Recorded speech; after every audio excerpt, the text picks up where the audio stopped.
Okay, so it's 1 o'clock, and welcome to Great Leaders Build Great Leadership Teams monthly webinar. Today's topic is without trust, leadership teams cannot thrive. My name is Jack McGinnis, and I'll be the presenter today. Welcome, everyone. Looks like we have a good turnout. Just a couple notes on logistics. Number one, I'm at a client site today, so you might hear a little bit. I'm in a warehouse, so you might hear a little echoing in the background, and there's an airport nearby, so you might hear some planes flying overhead as well. So I apologize for that in advance if it interrupts the sound at all. Secondly, as I say before we start each webinar, what you'll see in the presentation ahead is slides that violate PowerPoint 101 presentations. I provide a lot of meaty content on pretty much on each slide. Try not to read them off, but try to provide as much content as I can, and the slides are distributed afterwards, just so you have as much information as possible. Final note on logistics, if you're interested in using the Q&A feature on the Zoom Q&A feature, please just ask a question throughout the course of the presentation. It's just me presenting, so I'll try to get to as many of your questions as I can throughout the course of the conversation. But don't hesitate to ask a question if you have one. We'll also wait till we'll also talk at the end a little bit if you have any questions. So with those logistics out of the way, I'm looking forward to getting started. So before we get started, there's just a few words. I was talking to my partner, Gil Brady, last week, and we were talking about this topic, and he had a couple great words that I think that I'd like to challenge you to listen to throughout the course of the discussion today.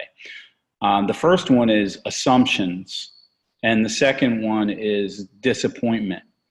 And I think throughout the course of this the presentation, you'll see why assumptions can sometimes get in the way of trust, and jumping to disappointment or jumping to lack of trust rather than displaying disappointment can also have an impact on trust relationships on teams. To level set, I just wanted to we'll walk through the discussion flow. First, we're going to talk a little bit about a definition of trust. What is trust all about? Why is it so important for leadership teams to build trust, and most importantly, repair it? And how does trust get diminished so easily? And what are some of our lessons that we've learned through working with our clients on that can be done to repair trust? So to level set the conversation, I just want to start by talking about our definition of what the characteristics of a great leadership team are. And we work exclusively with the leadership teams of growing companies, primarily small and mid-sized companies, although we work with some big units of some much larger companies. And in the work that we do with these leadership teams, we have kind of narrowed our definition of what a great leadership team is into these 4 bullets. The first is, obviously, results are number one. Without results, having performance that is the organization desires, then the team has nothing. Number two, we call this the force multiplier effect, but teams that have impact way beyond the contributions of any one team member, you kind of know it when you've been there. I always give the example. I played basketball in college, and in one year we had just a special team group of guys that just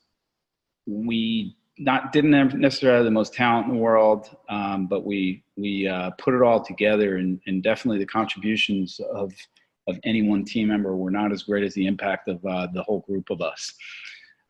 Third, this is really important. And it's really, you can see it when it happens. Teams that grow in their capacity to address more complex problems over time, that's not an easy thing to do. And so those teams that are able to do that are definitely, on the top tier, I guess is how we would put it. And the last one is resilience, the ability to get back on the horse when you fall off, because nothing's perfect, and nothing. There's no perfect team, and there's no perfect environment, and nothing's going to be perfect all the time. But the resilience to deal with the adversity, with ambiguity, with setbacks, really important. So these 4 characteristics, because the discussion today is really about trust on leadership teams. So we just want to level set the conversation with those 4 characteristics. And I'm sure that if you think about the word trust and the potential impacts of lack of trust, you can look at each one of those bullet points and see, if the trust isn't there, then we're probably going to have some issues with each one of those. So that's our definition of a great leadership team. So what is trust? I just pulled this from Warren Buffett. He says that trust is like the air we breathe. You sort of know it when it's not present, but you don't kind of notice it when it's, just when things are going well. And so I thought that was a pretty cool quote. Merriam-Webster's definition of trust, and we're going to unpack this a little bit in the next page, but belief that someone or something is reliable, good, honest, effective, the reliance on character, or the ability, strength, or truth of someone or something. So you kind of get the feel of, character and reliability and ability to perform are subsumed in that definition. So this is how we unpack trust. And from our perspective, there's 3 main components of a high trust leadership team. The first is clearly competence. You have to have folks that are competent to perform the work that they're asked to perform, whether that's a management or a functional responsibility. So the capability to perform is big, but also included in that, I think, is taking pride in the work that you do. The ability to, and I think this potentially is maybe the most important bullet here, is the ability to value learning. I think is subsumed in the word competence as well, and then the willingness to share expertise. So competence is a huge component of high trust leadership teams. Next, character. Character is big, and you saw that in the Merriam-Webster definition. Acting with integrity, demonstrating that you're not always right, and that demonstrating vulnerability is big. Being curious, not judging, showing forgiveness, and the ability to communicate directly, even when you're trying to be empathetic, for example. And I've highlighted these 2 in the middle here because there's a study that I'm going to talk about on the next page, a Google study that's been very well publicized on, Google did a long study on, what makes a team effective at Google. And it came down to the number one thing is really wrapped up in those two bullets right there: demonstrating vulnerability, being curious, not judging, having forgiveness. And we'll talk a little bit more about that on the next page. And the last element or component of a high trust leadership team from our perspective is dependability, right? The following through on commitments, making them and keeping them. Having a level of consistency in, you don't just show up and follow through once, but you consistently follow through, you consistently follow up. expectations is huge. Gil and I were talking about this last week as well, and he hammered home to me that the mismatch of expectations can often damage trust right out of the starting gate almost. And the ability to take measured risks, right? Measured being the key phrase, not unfounded, unwieldy risks, but taking the ability to take measured risks. So competence, character, and dependability are, from our perspective, 3 components of high trust leadership team. So let's talk a little bit about the highlighted part here, under character. And again, it's from a Google study. And they identified, and I have some resources here at the end, I think one of the last pages of the presentation that I provide a number of resources and the URLs to them. But a Google study identified psychological safety, or an individual's perception of the consequences of taking an interpersonal risk, as the most important dynamic on effective teams, the most important dynamic on effective teams at Google. And so psychological safety is not a new term. It was coined by this woman, a Harvard professor named Amy Edmondson, and her TED Talk is included in here as well. But it really has a lot to do with the ability to not be judged, and the ability to not feel embarrassed for making a mistake, right? And so this large study that Google did honed in on this whole concept of psychological safety. Teammates feel safe to take risk around their team members without being judged as ignorant, incompetent, negative, or disruptive. Really, seems simple, seems kind of, obvious. But think about some of the teams that you've been on, and think about those that speak up and those that don't. And even when you maybe took a risk and reached out and someone was like, God, that's the dumbest thing, or they kind of just had some passive aggressive response to it, right? And so the ability to feel comfortable and safe, being able to put your 2 cents on the table. And so from my perspective, if you look back at the character definition that we came up with here is, the ability for someone to be vulnerable without being judged, and when you make a mistake, you get forgiven, and rather than be defensive or attacking, there's a sense of curiosity. And to me, that's how those ideas of psychological safety are summed up. And so Amy Edmondson goes on to say there's 3 things that teams can do to foster psychological safety. And the first is frame the work as a learning problem, not an execution problem. And to be honest with you, when I first read that, I really wasn't sure exactly what she meant by that. But I think what she means is that every opportunity that is presented to a leadership team, even those with high stakes, have to be looked at, or should be looked at, as an opportunity to learn something from them, rather than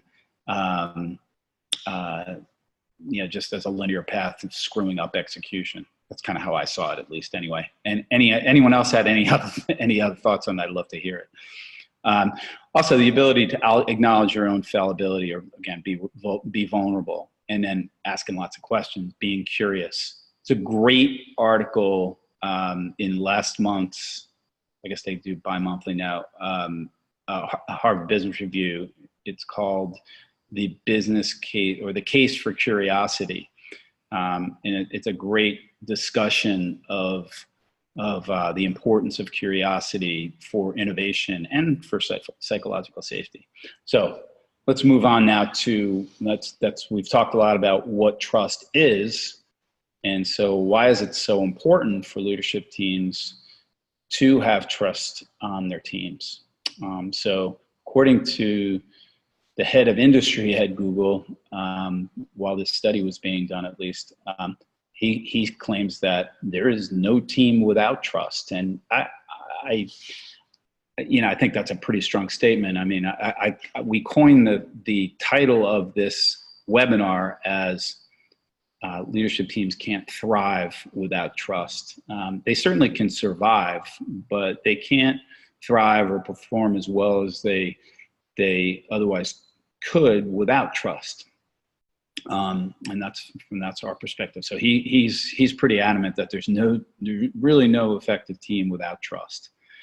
The researchers went on to suggest that individuals on Google teams with higher psychological safety, as defined in the previous page, are less likely to leave, so they're more engaged. They're more likely to collaborate and be accepting of other ideas, and be innovative with their teammates. Have more ability to bring in more revenue, and they're rated more effective twice as often by executives at Google. So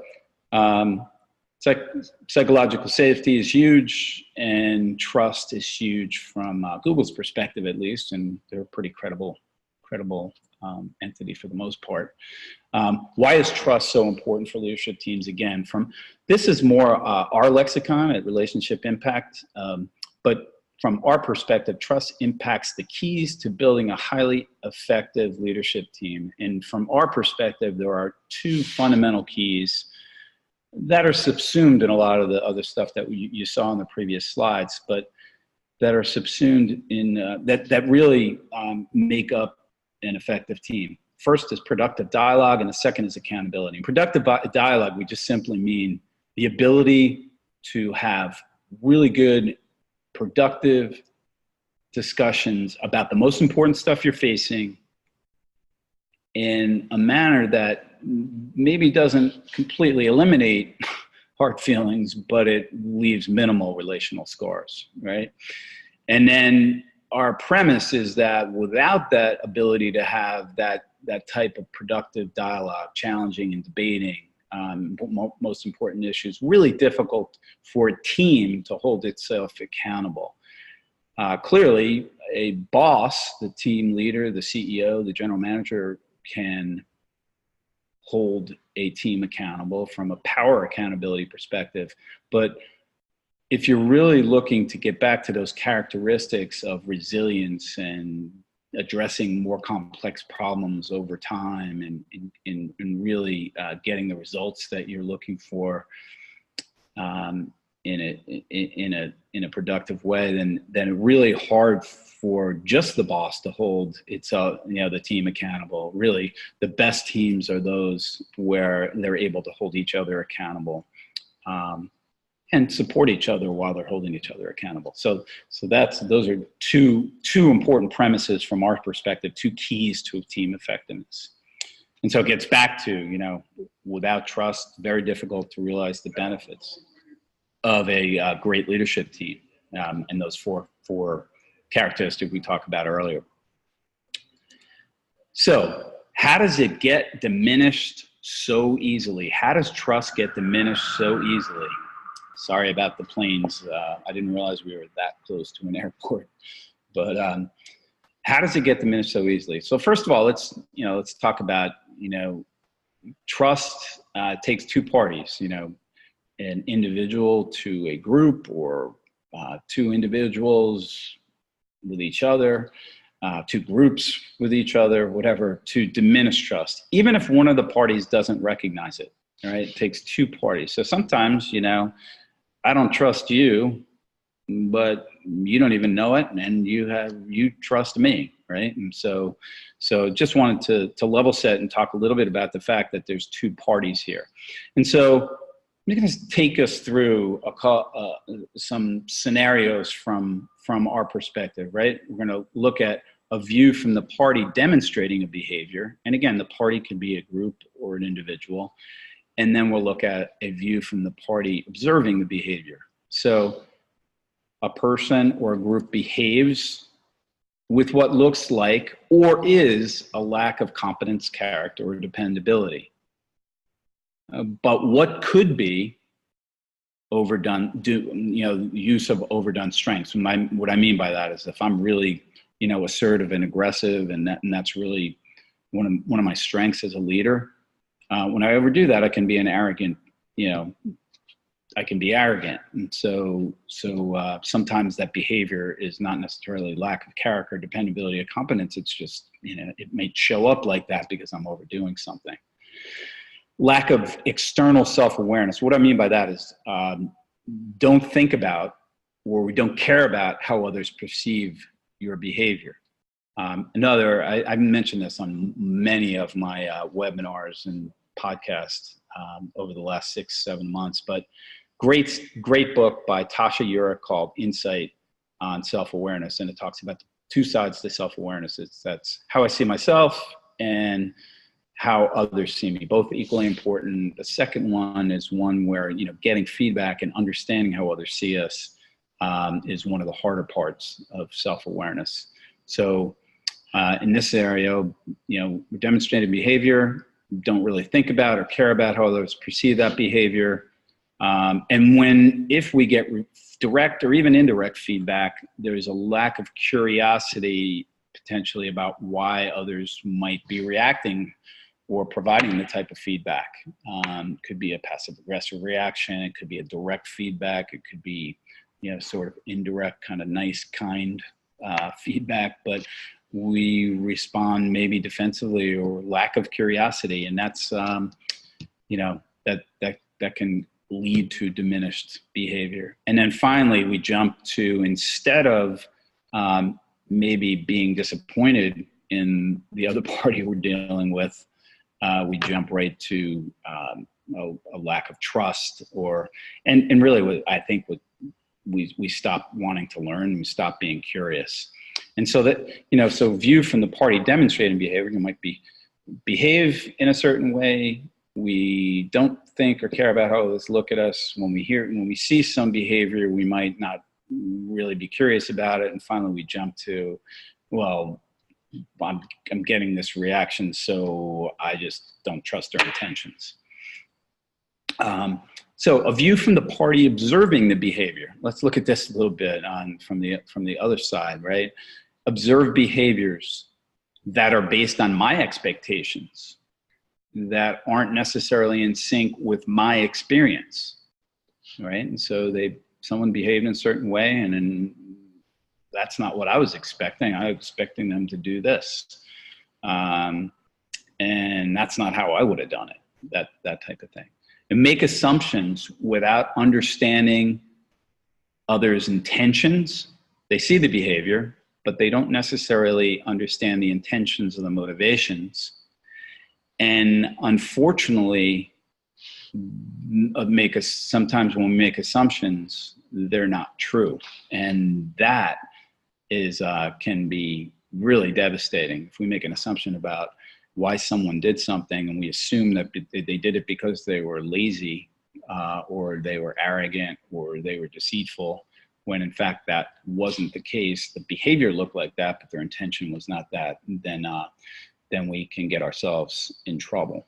And I think that's how a lot of this happens. And then we interact uncomfortably, and that can take many different forms, right? Jump to conflict, avoid confrontation.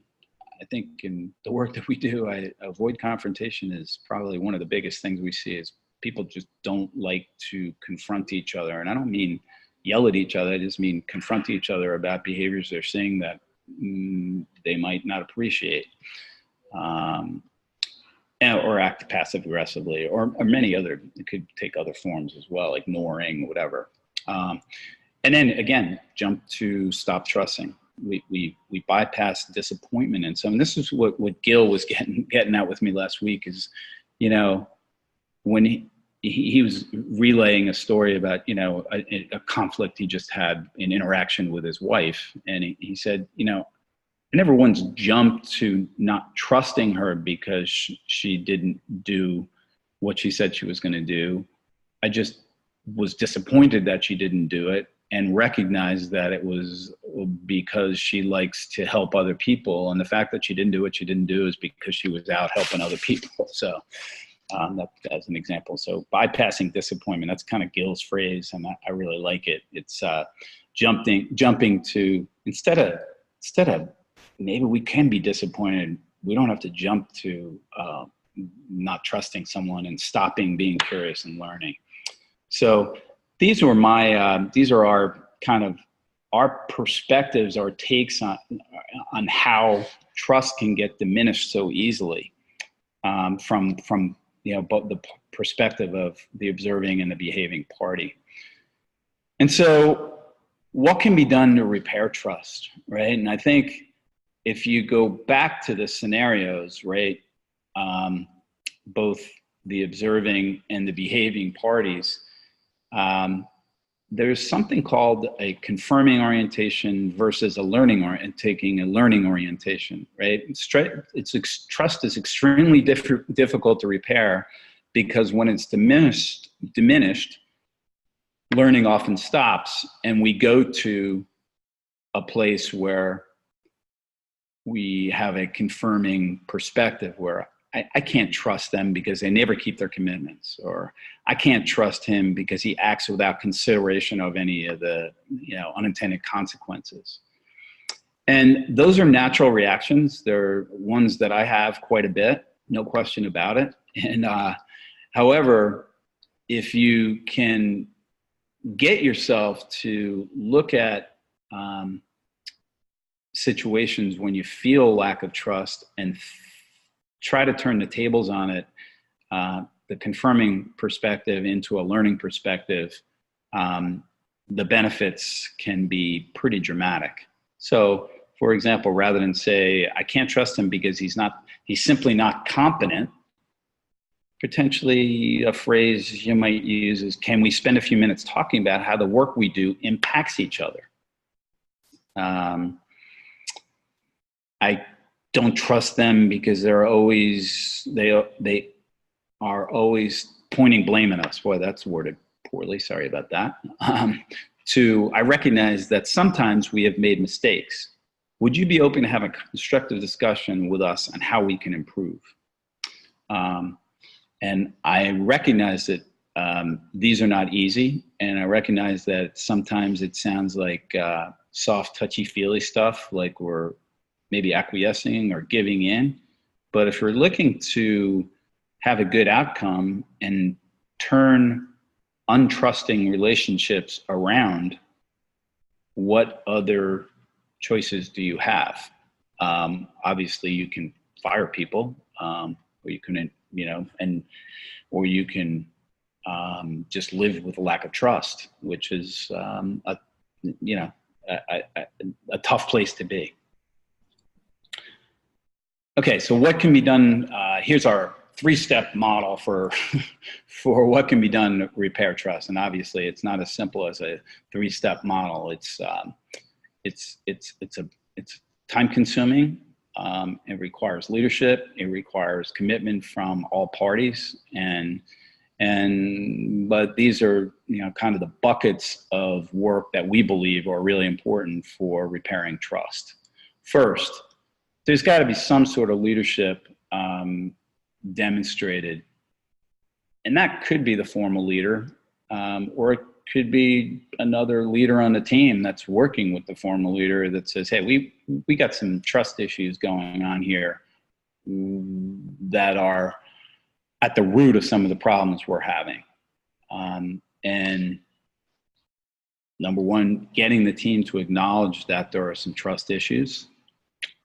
Again, I'm not suggesting any of this is simple, but important nonetheless. If you believe that trust is a critical component of building an effective leadership team, then if you have a lack of trust, you need to do something about it. So getting the team to acknowledge that there's a problem is big. This next one is one of the ground rules I usually, in the beginning of the work that we do with the executive teams that we work with, we stick it out there as a suggested ground rule of how we're going to do the work that we do together is suspend judgment on any colleagues or that you've potentially are struggling with and even more than that or don't trust. suspend judgment and and step back and give them a second chance, and see how it plays out, right? Help the team diagnose the challenges and impacts. If they not once they acknowledge the problem, it's like, okay, well, what is it that's getting in the way? It could be structural things that are getting in the way. Maybe we don't meet it often enough, or maybe we are haphazard in when we meet, and it causes people to step over each other. Whatever, this clearly could be structural issues. Could be lack of role definition. That's a classic example of where trust, expectations get mismanaged and assumptions get made and trust breaks down. And I think the most important things that a formal leader can do is model trust behaviors, and most important behavior from our perspective that a leader can model when trying to rebuild trust in a team is listening to feedback. Listening, number one, and then listening to feedback. Marshall Goldsmith does a great job talking about what he calls feed forward or listen, but all around feedback. And I think, those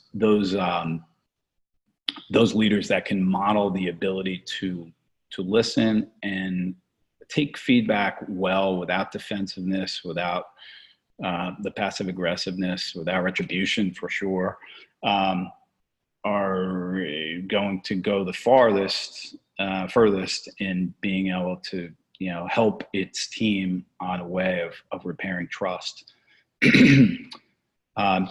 Second bucket of things that really need to happen to repair trust are making commitments, right? And so before you make commitments, there's got to be some, back to that self-awareness piece, right? How do I see myself, and how does that kind of measure up to how others see me? And the only way you do that is by finding out, right? And asking, getting some feedback and really listening. So gaining some more awareness, and not just my own reflection, but getting some reflection of those that I work with. Recalibrating expectations at team and individual levels. I think structurally, trust can break down quite often because of lack of understanding of mutual expectations.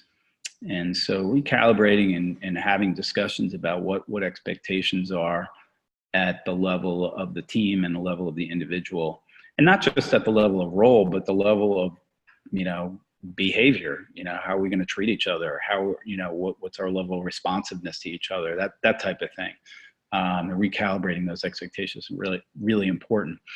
And committing to adapting behaviors to the benefit of the team, and the benefit of the team at this point in the team's journey, not some other team I worked on, but the team that you're working on right now, and the group of individuals that comprise that team. So, I use this example all the time. Worked with a woman a couple of years ago who was really very results oriented, very effective her role as a chief operating officer, and was very directive, assertive, and she was a startup COO, and all great characteristics or great behaviors for the role she was playing at that time. However, she went to a larger company in another operational role that was more well established, and continued to demonstrate those or play those behaviors out. And those behaviors weren't necessarily right for the team that she was on. At that point, they already, they had a pretty good rhythm, and they had a bunch of, they got stuff done already, and she wasn't sort of dragging the team along. So behaviors that worked on one team don't necessarily work on the team you're on right now. So demonstrating leadership, making commitments that are to the benefit of the team, and then experiencing productive disagreement. And full disclosure, I stole this term from oh God, it was something I was listening to a couple of weeks ago. A guy named Phil Sandall. He's runs a group called Team Coaching International, and they have a great diagnostic that we use. And he talked about, the only way you really get through repairing trust is when you've experienced disagreements with other parties and you get through it and you learn from it, and it doesn't turn out to be the most horrible thing in the world. So in order to do that, you have to commit to some patience and some curiosity. You have to be curious. You have to suspend judgment, as I said earlier. You have to dig in and revisit trust issues. If I have, I'm having some struggles with someone on my team, to not go too deep down into the wounds, but to revisit a particular issue and work through it. Approach the issues through a new lens, and these things that we're talking about in the previous pages. And then ultimately to learn that disagreement isn't such a bad thing, right? So that's all I got for you today. I hope it was helpful. So from our experience, I started out with the words assumptions and disagreement.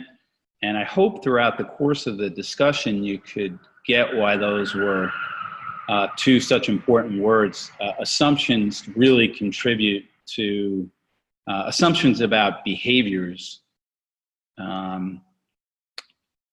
contribute to diminishing trust. We see someone behave a certain way, and we jump to, oh, they must not care, or they mustn't, they must be lazy or whatever. And sometimes that can be true. And if it's true, then it becomes a, performance type issue that needs to be dealt with. But oftentimes they're not true. And when they're not true, that can have a way of coming back to haunt a team. Secondly, disagreement, as we just walked through here, is jumping to disagreement, as Gil, my partner, puts it. Jumping to lack of trust and bypassing disagreement is a bad thing, or disappointment. Excuse me. Bypassing disappointment. We can be disappointed with someone didn't do something the way we would have done it, or they didn't follow through on something, but it doesn't necessarily mean we have to jump to a lack of trusting them. So here are some resources. Again, I'm going to hand these slides out to you. And the last thing I want to do is there's a complimentary offer on our website. URL's right here. Leadership team assessment from the leader's point of view on how they view their team based on 7 structural components and 7 relational components. And it's a free assessment through Team Coaching International. It's called the Team Diagnostic. And we will administer that and debrief with you over the phone. So that is my story, and I'm sticking to it. So if there are any questions,